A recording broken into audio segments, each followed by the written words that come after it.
Welcome back ಸ್ನೇಹಿತರೆ. ನಾವಿವತ್ತು ನಿಮಗೆ ಗೊತ್ತಿರುವಂತೆ ಮೌರ್ಯರು ಮತ್ತು ಕುಶಾಣರ ಬಗ್ಗೆ ನೋಡೋಣ. ಸ್ನೇಹಿತರೆ, ಇದು ಯಾರಿಗೆ ಆ, ಅನುಕೂಲ ಆಗುತ್ತೆ ಅಂದ್ರೆ, ಸ್ನೇಹಿತರೆ, P S T R social science ಯಾರು ಪಿ ಎಸ್ ಟಿ ಆರ್ ಅಲ್ಲಿ ಸ್ವಲ್ಪ ಜನರಲ್ ನಾಲೆಡ್ಜ್ ಅಲ್ಲಿ ಯೂಸ್ ಆದ್ರೆ, G P S T R ಅಲ್ಲಿ ಸೋಷಿಯಲ್ ಸೈನ್ಸ್ ಯಾರು ಬರೀತಾರೆ ಅವ್ರಿಗೆ ಅನುಕೂಲ ಆಗುತ್ತೆ.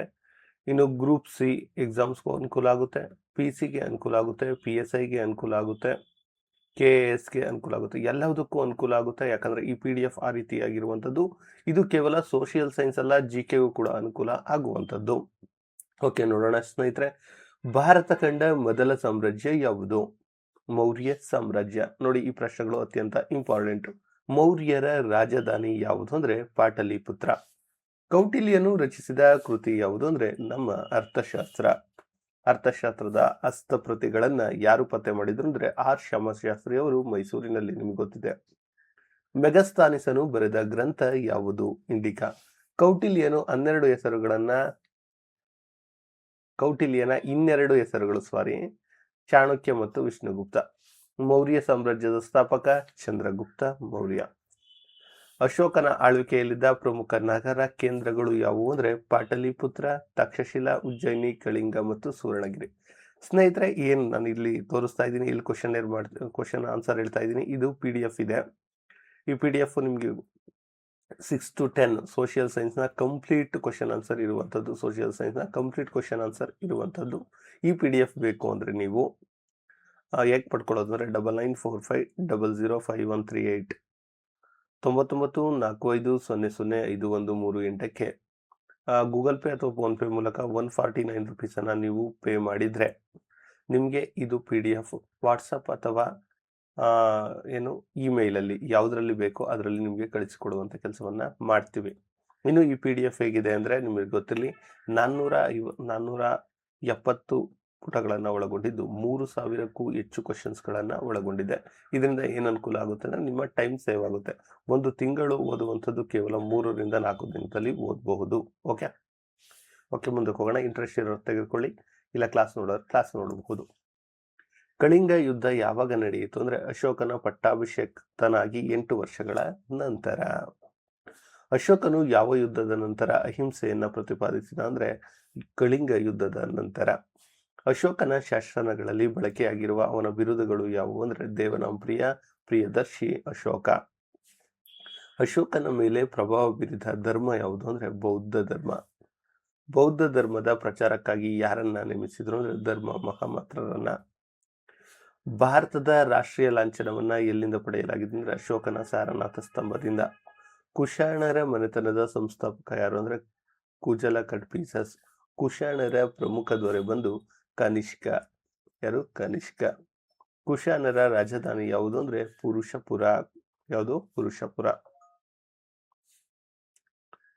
ಶಕ ಯುಗ ಯಾವಾಗ ಆರಂಭವಾಯಿತು ಅಂದ್ರೆ ಸಾಲಿಯನ ಶಕ 78ರಲ್ಲಿ ಕನಿಷ್ಕನಿಂದ. 4ನೇ ಬೌದ್ಧ ಸಮ್ಮೇಳನ ಎಲ್ಲಿ ನಡೆಯಿತು ಅಂದ್ರೆ ಕಾಶ್ಮೀರದ ಕುಂಡಲಿ ವನದಲ್ಲಿ ನಡೆಯಿತು. 4ನೇ ಬೌದ್ಧ ಸಮಾವೇಶದ ಅಧ್ಯಕ್ಷತೆಯನ್ನು ಯಾರು ವಹಿಸಿದ್ರು ಅಂದ್ರೆ ವಸುಮಿತ್ರ. ಗಾಂಧಾರ ಶಿಲೆಯು ಯಾರ ಆಶ್ರಯದಲ್ಲಿ ವಿಕಸನಗೊಂಡಿತು ಅಂದ್ರೆ ಕುಶಾಣರ ಆಸ್ಥಾನದಲ್ಲಿ. ಚಿನ್ನದ ನಾಣ್ಯಗಳನ್ನ ಹೊರಡಿಸಿದ ಕುಶಾಣರ ದೊರೆ ಯಾರು ಅಂದ್ರೆ ವಿಮ್ಕಟ್ಪೀಸಸ್.